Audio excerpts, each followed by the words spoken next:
Welcome to the Word of the Week podcast. I'm your host, O.S. Newton. This weekly 5-minute podcast is inspired by the Word of God. Each episode is designed to enrich your Bible study by exploring how everyday words are used in Scripture, deepening your understanding of God's message in a practical and relatable way. I'll also share personal thoughts based on my spiritual journey and life lessons, offering insights that I pray will inspire you in your walk of faith. Let's get started. Welcome to the Word of the Week for the week of April 6, 2025. The word this week is medicine, medicine. The definition of medicine is a substance or preparation used in treating disease or something that affects well-being. The science and art dealing with the maintenance of health and the prevention, alleviation, or cure of disease. Our scriptures are from Jeremiah, 33rd chapter, 6th verse. Behold, I will bring to health and cure, and I will cure them. I will reveal unto them the abundance of peace and truth. From Proverbs, 3rd chapter, 7th through the 8th verse. Do not be wise in your own eyes. Fear the Lord and shun evil. This will bring health to your body and nourishment to your bones. And from Mark, 2nd chapter, 17th verse. On hearing this, Jesus said to them, It is not the healthy who need a doctor, but the sick. I have not come to call the righteous, but sinners. She is a creation of God who is wonderful, amazing, and majestic. In her prime, she embodied an independent spirit forged by the principles of the Holy Bible. She conquered, overcame, and stood firm in her convictions, though at times her ambition trampled the unfamiliar or the weak. As she grew, her spirit for righteousness and justice was tarnished by her pursuit for recognition, wealth, and power. An outcast herself, she sought to embrace others yearning for freedom, but greed led her to permit the enslavement of others. She was filled with guilt as she struggled to reconcile her double-minded ways. Yet her charm and beauty were undeniable. She became a global influencer, inspiring others to govern as she did. Allies received her loyalty, and she fought fiercely for her friends.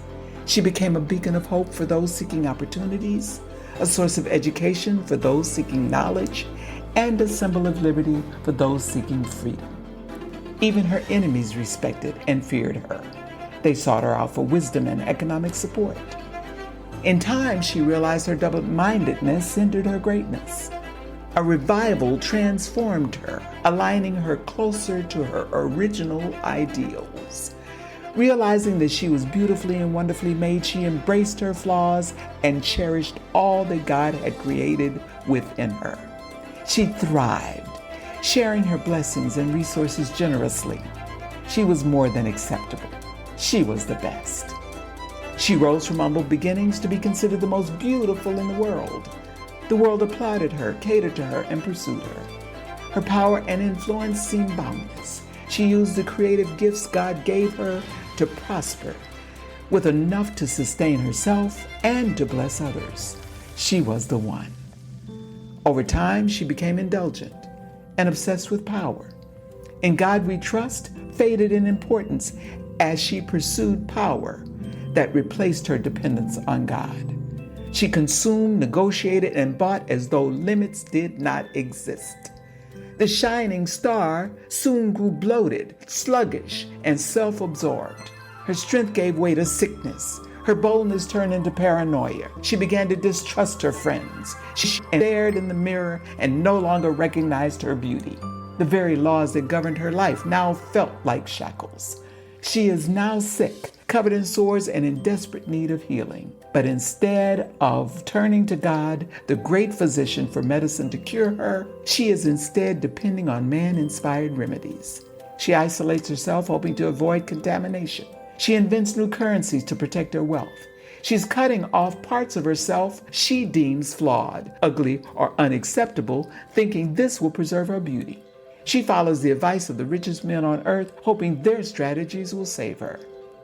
There is a cure. The medicine she needs does not come from men.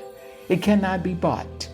It is found in humility, in prayer, in repentance. As stated in 2 Chronicles 7, chapter 14, verse, if my people who are called by my name will humble themselves and pray, seek my face and turn from their wicked ways, then I will hear from heaven and I will forgive their sin and heal their land.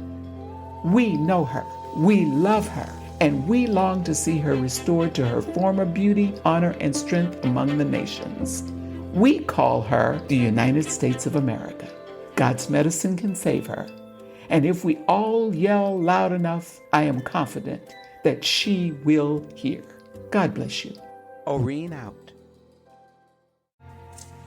If you have enjoyed this episode of the Word of the Week, you may listen to past episodes at our website located at www.wow-newton.com.